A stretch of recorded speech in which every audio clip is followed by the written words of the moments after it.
तुम्हा सर्वांचं हार्दिक हार्दिक स्वागत आहे. आपण आर्थिक साक्षरता म्हणजे काय हे आजच्या भागामध्ये आपण पाहणार आहोत. आर्थिक गोष्टी बहुतेक जणांना कंटाळवाण्या वाटतात. पैसे सर्वांनाच आवडतात, पण त्याबाबतची साधी सोपी माहिती सुद्धा व्यवस्थितपणे घेतली जात नाही. पैसे कसे काम करतात हे समजून सगळ्यांना घेता येत नाही आणि तिथंच आर्थिक साक्षरता त्यांच्यात कमी आहे. कारण आर्थिक साक्षरता म्हणजे तरी काय, पैसा कसा काम करतोय हे समजून घेणं म्हणजे आर्थिक साक्षरता आहे. योग्य आर्थिक निर्णय घेऊन ज्यावेळेला तुमची स्वप्न तुम्ही पूर्ण करता, तुमच्या आकांक्षा तुम्ही वास्तवात आणण्यासाठी, अचानक उद्भवणाऱ्या संकटांना तोंड देण्यासाठी धाडस निर्माण करता, धैर्य धरता आणि समृद्ध आणि समाधानी जीवन जगण्यासाठी ज्या वेळेला तुम्ही आर्थिक साक्षरतेचा अभ्यास करायला सुरुवात करता, आर्थिक साक्षरतेची मदत ह्या सगळ्या गोष्टींसाठी होत असते, की पैसा कसा काम करतो. आर्थिक शिक्षण म्हणजे फक्त काही आर्थिक बातम्या वाचणं नाही. आर्थिक बातम्या वाचल्या म्हणजे आर्थिक साक्षर झालो असं नाही. तुम्हाला या देशाचा GDP, अर्थव्यवस्थेची वाढ, त्यासंबंधीच्या गोष्टींची ताजी माहिती ही नसली तरी चालेल. ह्या गोष्टी पाहिजेतच असं काही नाही. पण आपल्या स्वतःचं आर्थिक आरोग्य निश्चित करणाऱ्या ज्या महत्त्वाच्या गोष्टी आहेत, ज्या सोप्या आहेत आणि ज्या तुमच्या स्वतःच्या कुटुंबाला आर्थिकदृष्ट्या सक्षम करू शकतात, अशा गोष्टींची माहिती तरी तुम्हाला नक्कीच असली पाहिजे. आणि ती येण्यासाठी म्हणून ह्या आर्थिक साक्षरतेची व्हिडिओची सिरीज आपण सुरू केलेली आहे. आर्थिक साक्षरता म्हणजे सतत सुरू असणारा चांगला सुंदर प्रवास असं काही होत नाही. यामध्ये तुम्हाला पुढील साधी साधी सोपी कौशल्य आत्मसात करणं गरजेचं आहे. पहिलं म्हणजे उत्पन्न आणि खर्च याबाबत स्पष्टता तुमच्याकडे असली पाहिजे, की तुम्ही किती पैसे मिळवता आणि ते कसे आणि कुठे खर्च करता हे तुम्हाला पक्क माहीत पाहिजे. आर्थिक ध्येय तुमची निश्चित पाहिजेत, की ह्या वर्षात माझं आर्थिक ध्येय काय आहे, टार्गेट्स काय आहेत, ते मला कसं अचीव्ह करायचे आहे. तुमचं बजेट तयार असलं पाहिजे, की तुम्ही बजेट करायला शिकलं पाहिजे. बचतीचं महत्त्व असलं पाहिजे. कर्जाचं व्यवस्थापन असलं पाहिजे, की माझं आता कर्ज किती आहे आणि ते मला कोणत्या तारखेपर्यंत ते फेडायचं आहे. कर्जातून मला मी कोणत्या वर्षी किंवा कोणत्या तारखेला कोणत्या महिन्यात होणार आहे हे सुद्धा आपल्याला माहीत असलं पाहिजे. कर्जाचं व्यवस्थापन ही सगळ्यात महत्त्वाची गोष्ट आहे. विम्याची आवश्यकता ही सुद्धा महत्त्वाची गोष्ट आहे. आणि योग्य अशी गुंतवणूक करणं म्हणजे आपण पैसा कमवतो, पण गुंतवायचा कुठं आणि कसा हे आपल्याला कळलं पाहिजे. तर आपण त्या पैशाचा योग्य उपयोग होऊ शकतो. किंवा फसवणूक जी होत असते, वेगवेगळ्या मार्गाने आपली फसवणूक होत असते, त्या फसवणुकीतून स्वतःला कसं काय वाचवायचं. साधं ज्यावेळेला आपण आपली भाजी खरेदी करत असतो, त्यावेळेला भाजी खरेदी करत असताना स्वतः 2-3 वेळा बाजारभाव तपासून बघतो व चांगल्या दर्जाचा भाजीपाला वाजवी दरामध्ये आपण कुठं मिळेल हे पाहतो. तिथंच नेहमी खरेदी करत असतो. म्हणजे जिथं आपल्याला योग्य दरात आणि चांगला दर्जाचा माल मिळतो त्या ठिकाणी जाऊन आपण खरेदी करत असतो. भाजीपाला वाजवी दरात कुठे मिळेल आणि तिथंच आपण जातो नेहमी. पण भाजी विक्रेत्यांनी जर दर महाग लावलेला असेल, अशी जर थोडीशी जरी शंका आली की अरे तिथल्यापेक्षा इथला दर जास्त आहे, तर आपण तिथं जाणं थांबवतो आणि पुढच्या वेळेला मात्र आपण नवीन विक्रेता शोधत असतो. फुकट मिळालं म्हणून आपण ते घेत नाही. तर पौष्टिक असणं, दर्जा चांगला असणं हे सुद्धा सगळ्यात महत्त्वाचं असतं. किंवा आपण फ्रीमध्ये गोष्टी मिळवण्याचा फंडा आपण वापरत नाही.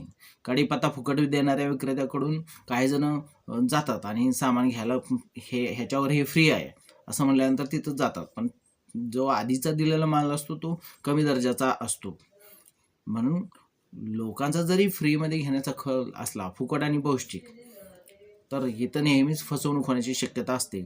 भाजी खरेदी करताना चौकसपणा, चिकित्सक वृत्ती, आर्थिक निर्णय घेताना असताना सुद्धा आपण नेमकं कुठं चुकतो हे आपल्याला माहीत आहे. आपल्या कष्टाची कमाई फसव्या योजनांमध्ये जाऊ नये किंवा पॉन्झी स्कीममध्ये जाऊ नये यासाठी आपण नेहमीच जागरूक राहत असतो.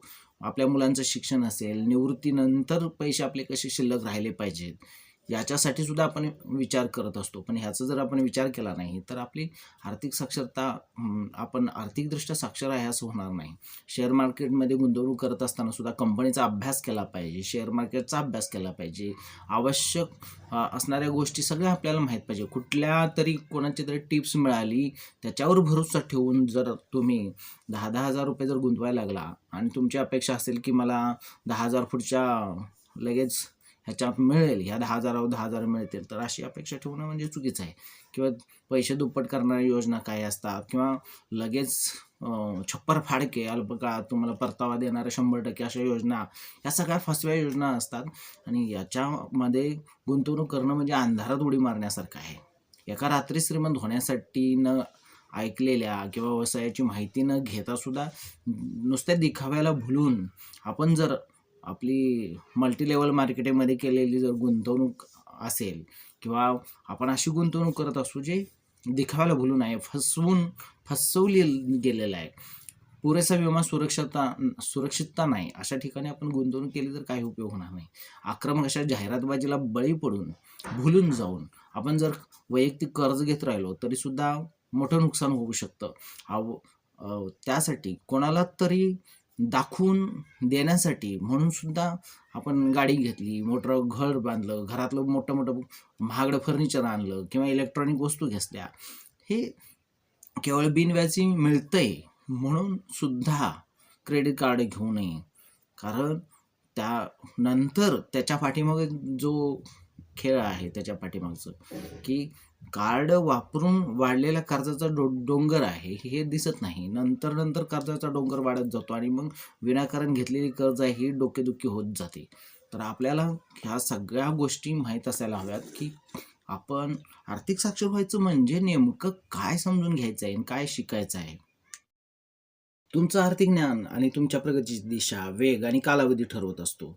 ज्या गोष्टी पैशाने विकत घेता येत नाहीत आणि त्या म्हणजे तुमचा छंद पैशाने विकत घेत नाही, कुटुंबियांबरोबर, मित्रांबरोबर घालवलेला वेळ, यावर तुम्ही आर्थिक नियोजनामुळे लक्ष केंद्रित करू शकता.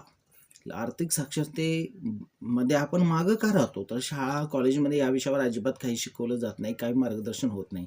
घरी या विषयावर मोकळ्यापणाने चर्चाच होत नाही. पैशाविषयी वडीलधाऱ्यांचंच जर गैरसमज असेल तर आपल्याला ज्ञान व्यवस्थित मिळत नाही. आणि आर्थिकदृष्ट्या निरक्षर पालकच असतील तर मुलांमध्ये ते ज्ञान येऊ शकत नाही. नातेवाईक, मित्रमंडळी, परिवार यामध्ये कमीत कमी मोजकी तरी चर्चा होणं गरजेचं आहे. काही गैरसमजुती आहेत किंवा माहिती आहे, ती माहिती चुकीची आहे, काही बरोबर आहे, हे आपल्याला समजलं पाहिजे. नेहमीच्या ज्या गैरसमजुती असतात त्या पैशाला ओढतो, गैरप्रकारातून पैसा मिळवता येतो, ह्या गैरसमजुती आहे. पैशाकडेच पैसा येतो किंवा कशा पद्धतीनं गैरप्रकार, भ्रष्टाचार केल्यावरच पैसा मिळवता येतो, असं जर आपण म्हटलं की माझं वय निघून चाललं आहे, मग आता माझं शिक्षण कमी आहे, मग माझी कशी प्रगती होणार, माझ्याकडे हे नाही, माझ्याकडे ते नाही, मी कसं करू, कशातून पैसा मिळणार, माझ्याकडे हे असेल तरच पैसा कमवता येईल, हे नसेल तर मी पैसा कमवू शकणार नाही, घरातूनच माझा पाठिंबा नाही, कोणाचा सपोर्टच नाही, माझ्याकडं बँक बॅलन्स नाही, माझ्याकडं भांडवलच नाही, जग फार वाईट आहे. ह्या सगळ्या प्रकारच्या समजुती आहेत. आपल्या देशाचं काय खरं नाही, आपल्या इथं काही होऊ शकत नाही, अशा प्रकारचे हे गैरसमज बाळगून जर आपण राहिलो तर कशा पद्धतीनं म्हणजे आर्थिक साक्षरतेमध्ये आपण मागासण्याचे ही लक्षण आहेत. कुटुंबियांकडून योग्य वयात योग्य आर्थिक माहिती मिळणं गरजेचं आहे. आणि त्यासाठीच तर ही अर्थसाक्षर करण्यासाठी आपण हे सिरीज सुरू केलेलं आहे. अभ्यासू मित्रांकडून, नातेवाईकांकडून आर्थिक साक्षरतेची माहिती मिळणं गरजेचं आहे. तज्ज्ञांनी लिहिलेल्या चांगल्या पुस्तकातून आपल्याला आर्थिक साक्षरतेबद्दलची माहिती मिळणं गरजेचं आहे. यूट्यूबवरचे चांगले व्हिडिओज ते पाहून आपण आर्थिक साक्षर होऊ शकतो. म्हणजे आर्थिक साक्षर व्यक्तीला कसं बनवायचं, तर ते कुटुंबातल्या योग्य व्यक्तींच्याकडून माहिती घेऊन, मित्रांकडून, नातेवाईकांकडून, अभ्यासू व्यक्तींकडून, तज्ज्ञांकडून, चांगल्या पुस्तकांकडून, यूट्यूबवरचे चांगले व्हिडिओ पाहून, त्याबरोबरच माहितीपर वेबसाईट आहेत वेगवेगळ्या आर्थिक साक्षर बनवण्याला, त्या वेबसाईटला आपण भेट देऊन सुद्धा आर्थिक साक्षर होऊ शकतो. काही व्याख्यानांना, कार्यशाळांना आपण जाऊन तिथली माहिती ऐकून सुद्धा आर्थिक साक्षर होऊ शकतो. स्वतःच्या चुकांमधून शिकल्यानं सुद्धा आपल्याला आर्थिक साक्षर होता येतं. चांगल्या आर्थिक नियोजन तज्ज्ञांकडून ज्ञान प्राप्त करून आपण आर्थिक साक्षर होऊ शकतो. आर्थिक साक्षर व्यक्तींची त्यांचं जे ज्ञान आहे ते आपण घेणं गरजेचं आहे. जसं वॉरन बफेट असतील किंवा अनेक जशा बिलिनियर्स आहेत, मिलेनियर्स आहेत की ह्यांच्याकडून त्यांच्या सवयी, त्यांचे फंडे, त्यांच्या ट्रिक्स, त्यांचे माहिती आहे, व्याख्यानं आहेत, भाषणं आहेत, ते आपण ऐकले पाहिजेत आणि त्याच्यातून आपण आर्थिक साक्षर झालो पाहिजे असं मी म्हणेन. अपयश ही यशाची पहिली पायरी आहे असं म्हटलं जातं. परंतु काही जणांना अशी सवय लागते, की ते अपयशांच्या पायऱ्यांचेच जिने बनवत जातात. अपयशांच्या पायऱ्यांचा जिना बनवू नका. अर्थसाक्षरतेच्या अभावी होणाऱ्या ज्या आर्थिक चुका आहेत, या पहिल्यांदा ठीक आहे, अत्यंत महागड्या गाड्या असतात. त्याबरोबर तुमचा आर्थिक निर्णय जे होतं, त्यामुळे तुमचा आत्मविश्वास खच्ची होतो. तुम्हाला वाटतं, की आपण काही करू शकत नाही. आर्थिक निर्णय चुकल्यावर तुम्ही एकतर हा विषय टाळला किंवा कोणावर तरी अवलंबून राहायला शिकता. एकतर तिथून पळून जायला शिकता किंवा दुसऱ्यावर अवलंबून राहायला शिकता. ह्या 2 गोष्टी, कारण माझे निर्णय चुकतायत हे आपल्याला कळायला लागतं आणि आपला आत्मविश्वास खच्ची होतो. आपण स्वतः ज्या डिप्रेशनमध्ये जातो, आपल्याला टेन्शन यायला लागतं, आपण सतत त्रासामध्ये राहतो. कदाचित तुम्हाला माहिती असेल, की आपल्याकडे जे पैसे आहेत ते विचारपूर्वक खर्च करावेत, काटकसर करावी, चांगल्या सुरक्षित गुंतवणूक करणं गरजेचं आहे. पुरेसा विमा असला पाहिजे, कर्जबाजारी होऊ नका. पण कळणं आणि वळणं यामध्ये मात्र फरक आहे ना.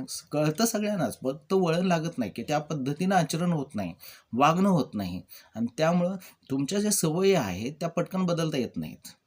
त्यातल्या काही त्यात वाईट सवयी सोडण्यासाठी आवश्यक जी मेहनत घ्यावी लागते, ती मेहनत तुम्ही घेत नाही. आपल्या आजूबाजूला लोक देखील आपल्यासारखेच आर्थिकदृष्ट्या बेशिस्त असतील, तर मग तुम्ही सुद्धा तसेच आर्थिकदृष्ट्या बेशिस्त होता आणि त्यांच्या सवयी तुम्हाला लागतात. ह्या सवयी आपल्याला पहिल्यांदा सोडाव्या लागतील. मग विचारच नको, की काय होऊ शकतं. आपलं आर्थिक पतन हे ठरलेलंच आहे आणि ते अधिक वेगानं होतं. तुम्ही ज्यांच्या संपर्कात राहता, त्या लाईफस्टाईलनं जर तुम्ही वागायला लागला, नको तसा खर्च करायला लागला, तर तुमचं पतन तुमच्याच हातात होणार आहे. बरेचसे लोक त्यांच्या पालकांना जबाबदार धरतात, की आमचं हे वाटोळं कोणामुळे झालं, आमच्या आईवडिलांनी असे चुकीचे निर्णय घेतले किंवा ह्यांनी असं केलं म्हणून होत आहे. लहानपणापासून मला योग्य वातावरणच मिळालं नाही, माझे पालकच गरीब होते आणि त्यामुळे मला आर्थिक स्थैर्य मिळालेलं नाही, असं ते म्हणतात आणि आईवडिलांनाच दोष देऊन बसतात. अरे तुम्ही काहीतरी कर्तबगारी दाखवा ना, तुम्ही काहीतरी करून दाखवा, काहीतरी नवीन शोधा, नवीन मार्ग शोधा, नवीन उपाय शोधा, नवीन काहीतरी करा. तुम्ही हातपाय हलवले नाही तर तुमची प्रगती कशी होणार? त्यासाठी तुम्हाला स्वतःला काहीतरी करावं लागेल ना. बरेचसे लोक मी पुरेसा पैसाच मिळवत नाही या गोष्टीचा आणि त्यांच्या आर्थिक विवंचनेला ते जबाबदार धरतात, की माझ्याकडे पैसाच पुरेसा येत नाही, तर मग काय करायचं? आर्थिक साक्षरतेचा आणि शिक्षणाचा एक चांगला संबंध आहे. म्हणजे आर्थिक साक्षरतेचा आणि शिक्षणाचा कसा संबंध आहे हे आपण पुढच्या व्हिडिओमध्ये पाहणार आहोत. आत्ता आपल्याला हे तर निश्चित कळलं असेल, की आर्थिक साक्षर व्हायचं म्हणजे नेमकं काय करायचं आणि त्याचं ज्ञान कशा पद्धतीने कुठून घेऊ शकतो हे या व्हिडिओमध्ये तुम्हाला निश्चितच समजलं असेल. तुम्हाला हा व्हिडिओ जर आवडला असेल तर लाईक करा, शेअर करा, सबस्क्राईब करा आणि जास्तीत जास्त हा व्हिडिओ इतरांपर्यंत पोहोचवा आणि तुम्हाला एक बेल आयकॉन असतो त्याच्यावर टच करा, जेणेकरून हे व्हिडिओ तुम्हाला त्याची नोटिफिकेशन मिळेल आणि व्हिडिओ मिळत राहतील. कारण जर बेल आयकॉनला टच केलं नाही, सबस्क्राईब केलं पण बेल आयकॉनला टच केलं नाही, तर व्हिडिओ मी अपलोड केल्या तुम्हाला नोटिफिकेशन येणार नाही, असं होऊ शकतं. आणि आर्थिक साक्षरतेची सिरीज ही काही 20-25 व्हिडिओपर्यंत सुरू राहणार आहे. त्यामुळे हे जे महत्त्वाचे 20-25 व्हिडिओ आहेत हे तुम्हाला त्याची नोटिफिकेशन मिळायला हवी, यासाठी म्हणून या चॅनलला पहिल्यांदा व्हिडिओला लाईक करा, चॅनलला सबस्क्राईब करा. सबस्क्राईब केल्यानंतर जे बेल आयकॉन आहे त्याला प्रेस करा, जेणेकरून तुम्हाला ह्याचे व्हिडिओ मिळतील आणि त्याचा तुम्हालाच फायदा होईल आणि हे ज्ञान इतरांपर्यंत सगळ्यांपर्यंत पोहोचवलं तर त्याही कुटुंबाला याचा लाभ होईल आणि त्यांचं आयुष्य बदलण्यासाठी त्याचा निश्चितच लाभ होईल असं मला वाटतं. ठीक आहे, लाईक करा, शेअर करा, सबस्क्राईब करा. एज्युकेशन एनर्जी ही शिक्षणाची एनर्जी आहे, शिक्षणाची ऊर्जा आहे, शिक्षणाची शक्ती आहे. ती तुमच्या आयुष्यात पसरवण्यासाठी मी महेश लोखंडे म्हणून काम करतोय आणि ते तुमच्यापर्यंत पोहोचवण्यासाठीही एज्युकेशन एनर्जी महेश लोखंडे हे चॅनल तयार केलेलं आहे आणि ह्या चॅनलला पुन्हा एकदा सर्वांपर्यंत पोहोचवा आणि तुम्हाला कोणत्या विषयावर व्हिडिओ हवेत हेही मला कमेंट्समध्ये सांगा, जेणेकरून त्या विषयाचे मला व्हिडिओ तयार करता येतील किंवा ह्या व्हिडिओमध्ये तुम्हाला म्हणजे काय आवडलं किंवा काय आवडलं नाही हे सुद्धा कमेंटमध्ये सांगू शकता, की जेणेकरून आपल्याला त्या सुधारणा करता येतील आणि व्हिडिओ चांगल्या पद्धतीनं बनवून तुमच्यापुढं शेअर करता येतील. चला, धन्यवाद.